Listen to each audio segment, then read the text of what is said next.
In 1923, inside Cairo's Grand Continental Hotel, a wealthy British aristocrat lay dying. He had a high fever, and his breathing was growing weaker. At exactly 1:55 a.m., he died. At that same moment, something strange happened. The entire city of Cairo suddenly went dark, a complete blackout. Thousands of miles away, in England, his pet dog began howling, and moments later, it died. Just months earlier, this same man had opened a 3,000-year-old Egyptian tomb. Outside the tomb, a warning supposedly read, "Death will come on swift wings to anyone who disturbs the Pharaoh." Over the next 6 years, 22 people connected to that tomb died. Some jumped from buildings, others succumbed to mysterious illness. The world called it the curse of the Pharaoh. In November 1922, British archaeologist Howard Carter was digging in Egypt's Valley of the Kings. For years, he had searched for a forgotten ruler, Tutankhamun, a pharaoh whose name had nearly vanished from history. Carter wasn't from a wealthy family. His father was a painter. He had never even attended school. But Carter had one advantage: a sponsor. For 15 years, Carnarvon funded Carter's search, spending what would be millions today. By 1922, time was running out. This was Carter's final chance. November 4th, 1922. Workers discovered a staircase hidden beneath the sand.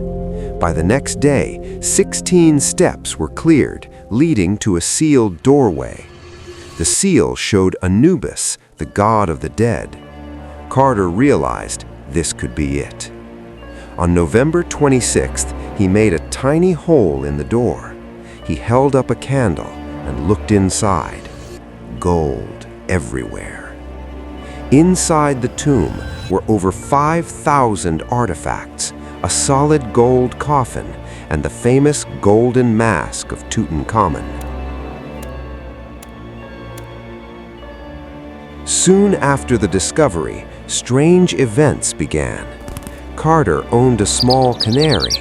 One day, his assistant returned to find a cobra inside the cage. The snake had eaten the bird. In ancient Egypt, the cobra symbolized royal power. Lord Carnarvon was bitten by a mosquito on his cheek. The next day, he cut the same spot while shaving. The wound became infected. In Egypt's heat, his condition worsened. On April 5th, 1923, he died. Around the same time, Cairo experienced a blackout, and his dog died in England. Even famous writer Arthur Conan Doyle believed supernatural forces were involved. Then, more deaths followed. Visitors to the tomb, scientists, wealthy travelers. By 1929, 22 people connected to the tomb had died. The pharaoh's curse became global news. In 1926, Tutankhamun's mummy was examined. Researchers found a mark on his cheek, in the exact same place where Lord Carnarvon had been bitten. Newspapers hailed it proof of the curse.